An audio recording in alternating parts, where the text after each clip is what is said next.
Hello dear students, I am Vinita Verma. Welcome back to Target TGT Home Science. आइए हम अपनी आज की 50 क्वेश्चन की सीरीज स्टार्ट करते हैं। आप लोग देख ही रहे हैं कि इसमें परीक्षा का जो है बहुत ज़्यादा मतलब शोर मचा हुआ है कि परीक्षा होगी कि नहीं होगी, होगी कि नहीं होगी। इसी उधेड़-बुन में सभी लोग परेशान हैं, लेकिन फिर भी इन सबको छोड़कर आप इतना मान के चलिए कि परीक्षा होगी, यही सोचिए। अगर नहीं होती तब भी कोई बात नहीं, मान लीजिए 1-2 महीना टल जाएगी, लेकिन फिर भी मान लीजिए होना निश्चित तो है ही है। तो अगर आप सोचेंगे कि होगी तो उस तरह से अपनी तैयारी को और तेज धार दीजिए और जो है अपनी तैयारी को अच्छे से बनाइए। तो चलिए हम जो है स्टार्ट करते हैं अपनी सीरीज आज की। हमारा पहला टॉपिक है टेक्सटाइल। टेक्सटाइल में हम चलिए स्टार्ट करते हैं अपना पहला प्रश्न। साबुन बनाने की प्रक्रिया में जो है प्रयुक्त मुख्य रसायन कौन सा है? तो देखिए पहला जो प्रश्न है इसका आंसर हो जाएगा सोडियम हाइड्रोक्साइड, NaOH, है ना। सोडियम हाइड्रोक्साइड जो है ये साबुन बनाने में सबसे ज्यादा प्रयुक्त किया जाता है। फिर अगला है रेशम उत्पादन की प्रक्रिया को क्या कहते हैं? तो इसका आंसर हो जाएगा, ये देखिए कॉमन सा क्वेश्चन है, कोई विशेष वो नहीं है, सेरिकल्चर इसका आंसर हो जाएगा। रेशम उत्पादन की प्रक्रिया को सेरिकल्चर कहते हैं।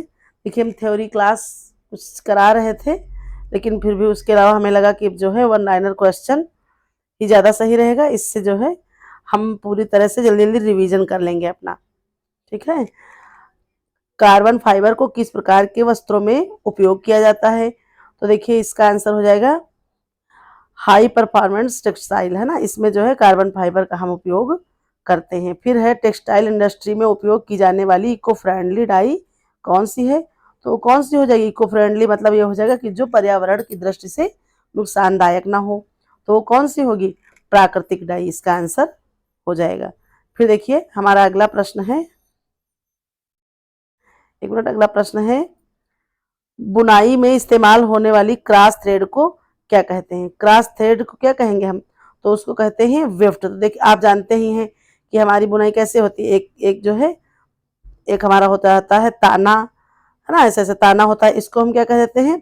वार्प। और जब इसको हम क्रॉस करेंगे तो ये हो जाएगा हमारा वेफ्ट, है ना। इसी को जो है क्रॉस सेक्शनल भी कह सकते हैं, वेफ्ट धागा कह सकते हैं, बाना कह सकते हैं, आप जो भी समझिए, लेकिन आंसर हो जाएगा वेफ्ट, है ना। फिर देखिए अगला प्रश्न है कपास के रेशे को उच्च गुणवत्ता वाले धागे में बदलने की प्रक्रिया का नाम बताइए, है ना। तो इसके लिए क्या होगा? कॉम्बिंग इसका करेक्ट आंसर हो जाएगा। कॉम्बिंग जब हम करते हैं तो क्या होता है उसमें, कपास के रेशे में कॉम्बिंग करने से जो रेशा खुरदरा होता है, उलझा हुआ होता है, तो वो समानांतर हो जाता है रेखा, है ना। इस तरह से प्रश्न आ सकता है कि समानांतर करने के लिए कौन सी प्रक्रिया अपनाई जाती है? तो उसमें भी कॉम्बिंग ही आपका आंसर हो जाएगा। फिर देखिए अगला प्रश्न है नैनो टेक्नोलॉजी पर आधारित टेक्सटाइल का सबसे बड़ा फायदा क्या है? तो आंसर हो जाएगा जल रोधकता और बैक्टीरिया रोधकता, है ना। इसमें जो है ये जो परिचर्या की जाती है तो इससे जो है ये नैनो टेक्नोलॉजी पर आधारित बैक्टीरियल जो है और जल रोधकता वाली परिचर्या होती है। फिर अगला प्रश्न है सिंथेटिक फाइबर के उत्पादन में मुख्य मोनोमर क्या होता है? तो मुख्य मोनोमर क्या हो जाएगा? आंसर हो जाएगा पॉलिएस्टर के लिए एथिलीन ग्लाइकोल, इसका ये आंसर हो जाएगा। फिर अगला प्रश्न है क्या कारण है कि ऊन ठंड में गर्म करता है? यानी कि ऊन ठंड में गर्म करता है, इसका कारण क्या है? इसकी फाइबर संरचना में हवा को फंसाने की क्षमता होती है ना। इसकी फाइबर संरचना ऐसी होती है उलझी पुलझी कि उसमें जो है हवा फंस जाती है और हवा क्रॉस नहीं करती है अंदर को, इससे शरीर की जो गर्मी होती है वो बनी रहती है। फिर अगला संपीड़ित कपड़ों का मुख्य उपयोग क्या होता है? जो संपीड़ित कपड़े होते हैं मुख्य उपयोग क्या होता है? रक्त प्रवाह को रोकने और मांसपेशियों की रिकवरी में ये सहायता करते हैं। फिर है हमारा अगला जो है टॉपिक होम मैनेजमेंट। इससे देख लेते हैं प्रश्न कार्य विभाजन के सिद्धांत का गृह प्रबंध में मुख्य उपयोग क्या है? तो इसका मुख्य उपयोग क्या है? ऊर्जा और समय की बचत, है ना। जब हम गृह प्रबंधन में क्या करेंगे? कार्य विभाजन का सिद्धांत अपनाएंगे, यानी कि हम जब सिद्धांत के अनुसार कार्य करेंगे तो हमारे समय की और ऊर्जा की दोनों की जो है टाइम और एनर्जी दोनों की बचत हो जाएगी। फिर अगला है आधुनिक रसोई डिजाइन में वर्क ट्रायंगल का क्या महत्व है? वर्क ट्रायंगल आप समझ रहे हैं ना, आपने इसको पढ़ा भी है, हमने अगली अपनी सीरीज में किसी में इसको पढ़ाया भी है कि वर्क ट्रायंगल क्या हो जाएगा? एक जो आप कार्य करते हैं वो जो है वो आपकी टाल हो जाएगी किचन की। फिर एक हो गया ये आपका सिंक हो गया, है ना। फिर ये आपका हो जाएगा, यहाँ पर अगर फ्रिज रखा हुआ है तो ये इस तरह से आपका वर्क ट्रायंगल बन जाएगा। जब इसका हम प्रयोग करेंगे तो क्या होगा, हमारा जो है बहुत ज़्यादा हमारा समय बचत होगा, और ये जो है नियम बहुत ही अच्छा है। तो ये कार्य क्षमता को बढ़ाएगा हमारी, भाई सीधी बात है। जब इसमें मेहनत कम करना पड़ेगा, तीनों चीज़ें ट्रायंगल में हैं, तो हमें तुरंत यहाँ पे हम खाना बना रहे, कुछ काम हुआ तुरंत फ्रिज में, कुछ धुलना है तो सिंक में। इस तरह से हम पहुँचेंगे तो हमारा ट्रायंगल बन रहा है, और इसका रसोई घर में जो है प्रयोग बहुत ही महत्वपूर्ण है। फिर अगला प्रश्न है वित्त प्रबंधन में जो है 50, 30 और 20 का नियम क्या है। तो देखिए इसका भी नियम देख लेते हैं। 50% आवश्यकताओं पे, 30% इच्छाएं हमारी होंगी, और 20% बचत के लिए। बचत बहुत ही ज्यादा जरूरी है। अपने बजट में हमको बचत का बहुत ही ज्यादा प्रावधान करना होगा। और एंजिल ने जो अपना बजट दिया था, वो जर्मन शिक्षा शास्त्री थी, तो उन्होंने जो दिया था तो वो बजट का उन्होंने प्रावधान नहीं रखा था, इसलिए उनको ज्यादा वो नहीं किया गया है। लेकिन जबकि हमारे बजट में क्या होना चाहिए, बचत का प्रावधान जरूर होना चाहिए। फिर अगला है सॉरी, गृह प्रबंधन में मूल्य विश्लेषण का क्या उपयोग है। तो इसका उत्तर हो जाएगा उपलब्ध संसाधनों का सर्वोत्तम उपयोग। फिर है स्मार्ट होम टेक्नोलॉजी गृह प्रबंधन को कैसे बदल रही है। तो इसका आंसर हो जाएगा स्वचालित और कुशल सिस्टम, है ना। जो हमारी जो गृह प्रबंधन में बहुत सारी चीजें हैं, वो नई नई तकनीक आ रही है, जिससे जो है गृह प्रबंधन हमारा जो है नए नए तरीके से कार्य कर रहे हैं हम लोग, तो इसमें बहुत ज़्यादा बदलाव हो रहे हैं। फिर है परिवार में विवाद प्रबंधन की कौन सी रणनीति सबसे प्रभावी होगी। तो इसका आंसर जो है खुला और सम्मानजनक संवाद, है ना। खुला और सम्मान मतलब कि खुलकर बात भी कर लेंगे, और ऐसी कोई बात नहीं करेंगे कि जिससे किसी को ठेस पहुंचे, किसी का अपमान हो सके, और खुलकर बात कर लेंगे ताकि जो मन में कुंठाएं हैं, कोई भी चीज़ है तो वो दूर हो जाए। फिर अगला प्रश्न है गृह सजावट में या गृह सज्जा में कह सकते हैं फेंग शुई का उद्देश्य क्या है। तो इनका क्या उद्देश्य है, ऊर्जा के प्रवाह को संतुलित करना। फेंग शुई ने क्या कहा है कि ऊर्जा का जो हमारा या एनर्जी की जो मतलब एक रिदम है या प्रवाह है, उसको हम संतुलित कर सके। संतुलित तरीके से हर चीज में कितनी कितनी ऊर्जा करनी। पता लगा एक काम में हमने पूरी एनर्जी वेस्ट कर दी, अगला काम जरूरी है उसमें कर ही नहीं पा रहे हैं, तो ऊर्जा का जो प्रवाह है उसको संतुलित कर लिया। फिर है अगला प्रश्न मूल्य और मान्यताओं का गृह प्रबंधन पर क्या प्रभाव पड़ता है। तो इसका मूल्य और मान्यताओं का प्रभाव बहुत गहरा है। निर्णय लेने की प्रक्रिया को प्रभावित करना, है ना। और होम मैनेजमेंट में निर्णय लेने की प्रक्रिया को क्या कहते हैं, इसको निर्णय लेने की प्रक्रिया को गृह प्रबंधन का हृदय कहते हैं। तो इसलिए जो है ये बहुत ही ज्यादा महत्वपूर्ण है। फिर है पर्यावरण अनुकूलन गृह निर्माण के लिए कौन सी सामग्री उपयोगी है। तो जो इसके लिए क्या क्या उपयोगी, तो इसका आंसर हो जाएगा बांस, पुनर्नवीनीकरण, लकड़ी और सोलर पैनल। ये सारी चीजें हमारी बहुत ही ज्यादा उपयोगी है। फिर है स्टॉक और भंडारण प्रबंधन को घरेलू बजट पर जो है क्या प्रभाव पड़ता है।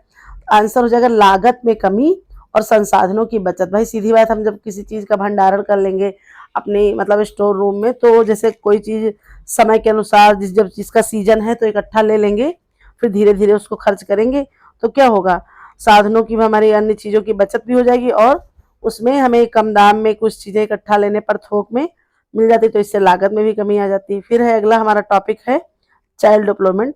इसमें देख लेते हैं कौन सा सिद्धांत बच्चों में नैतिक विकास को समझाता है। तो नैतिक विकास का सिद्धांत किसने दिया, कोहलबर्ग ने का सिद्धांत है ना, ये जो है बच्चों में नैतिक विकास को समझाता है। फिर अगला प्रश्न है 0 से 2 वर्ष की आयु में किस प्रकार का संज्ञानात्मक विकास होता है।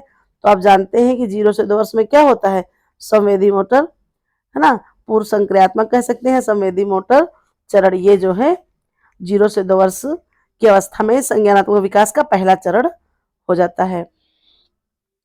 फिर है सेकेंडरी सोशलाइजेशन का मुख्य उद्देश्य क्या है। सेकेंडरी सोशलाइजेशन का मुख्य उद्देश्य है स्कूल में सामाजिक कौशल का विकास करना। फिर अगला प्रश्न है बाल कुपोषण के दीर्घकालिक प्रभाव क्या हो सकते हैं। तो इसका आंसर हो जाएगा मानसिक और शारीरिक विकास में बाधा। जब भाई बाल कुपोषण है ना, इसमें जब लंबे समय तक ये चीजें चलती रहेंगी तो इसका क्या प्रभाव होगा कि बच्चों में जो है मानसिक हो सकता है या शारीरिक किसी भी प्रकार की कोई ना कोई चीजें दिक्कत आ जाएंगी, तो इसमें विकास में बाधा हो सकती है। फिर है हमारा अगला प्रश्न किस आयु वर्ग में व्यक्ति विकास के लिए भूमिका मॉडल सबसे महत्वपूर्ण होता है। तो ये जो है भूमिका मॉडल किसमें महत्वपूर्ण होता है, तो किशोरावस्था में। फिर है अगला, वाइगोत्स्की के सामाजिक सांस्कृतिक सिद्धांत के अनुसार बच्चों का सीखना कैसे होता है, तो बच्चों का सीखना किस प्रकार से होता है, सामाजिक अंतःक्रियाओं के माध्यम से। बच्चे जो चीजें देखते हैं, सामाजिक अंतःक्रियाएं, उनके माध्यम से बच्चे सीखते हैं। फिर अगला है हमारा प्रश्न, पियाजे के संज्ञानात्मक विकास के किस चरण में संज्ञानात्मक संरचना विकसित होती है, तो संज्ञानात्मक जो संरचना है वो हमारी किस चरण में विकसित होती है, तो औपचारिक संक्रियात्मक चरण में विकसित होती है। इसी को जो है औपचारिक संक्रियात्मक को ही हम अमूर्त जो है संरचना भी कह सकते हैं, अमूर्त अवस्था भी कह सकते हैं। फिर अगला प्रश्न है हमारा, अटैचमेंट थ्योरी किसके द्वारा प्रस्तावित की गई है, तो ये जो है जॉन बाल्बी के द्वारा प्रस्तावित की गई है। फिर अगला प्रश्न है हमारा, बाल विकास में माइलस्टोन का क्या महत्व है, तो माइलस्टोन का क्या महत्व है, ये जो है विकास की प्रगति को मापने के लिए इसका प्रयोग किया जाता है। फिर अगला प्रश्न है, क्या कारण है कि शुरुआती अनुभवों का मस्तिष्क विकास पर गहरा प्रभाव पड़ता है, भाई शुरुआती जो अनुभव है उनका गहरा प्रभाव पड़ता है, इसका कारण क्या है, मस्तिष्क की प्लास्टिसिटी, है ना, इस कारण जो है स्टार्टिंग की चीजें ज्यादा प्रभावी होती हैं। फिर अगला है हमारा टॉपिक, विस्तार शिक्षा या प्रसार शिक्षा कह सकते हैं, एक्सटेंशन एजुकेशन। इससे हम देख लेते हैं आज की सीरीज के जो है 10 प्रश्न एक्सटेंशन एजुकेशन से। सामुदायिक विकास का मुख्य उद्देश्य क्या है, तो सामुदायिक विकास का मुख्य उद्देश्य क्या है, समाज के जीवन स्तर को सुधारना, है ना। भाई देखिए, प्रसार शिक्षा का उद्देश्य ही समाज का या ग्रामीण जीवन को सुधारना, उनकी जैसी इसमें मतलब प्रौढ़ शिक्षा सबसे ज्यादा मायने रखती है, यानी कि जैसे जो लोग स्कूल नहीं गए हैं, किसी कारण शिक्षा से वंचित रह गए हैं, उनको जो है कुशल करना, उनको बताना कि कैसे जीवन यापन करें, किस प्रकार से कृषि उन्नत हो या ग्रामीण उद्योग, मतलब कोई भी मतलब तकनीक अपनाएं कि अपना जीवन स्तर सुधार सकें, ये उसका मुख्य उद्देश्य है। फिर है प्रसार शिक्षा में डेमोन्स्ट्रेशन विधि का क्या महत्व है, इसका जो है महत्व है डेमोन्स्ट्रेशन विधि का व्यवहारिक शिक्षण को बढ़ावा देना, है ना। फिर देख लेते हैं अगला प्रश्न,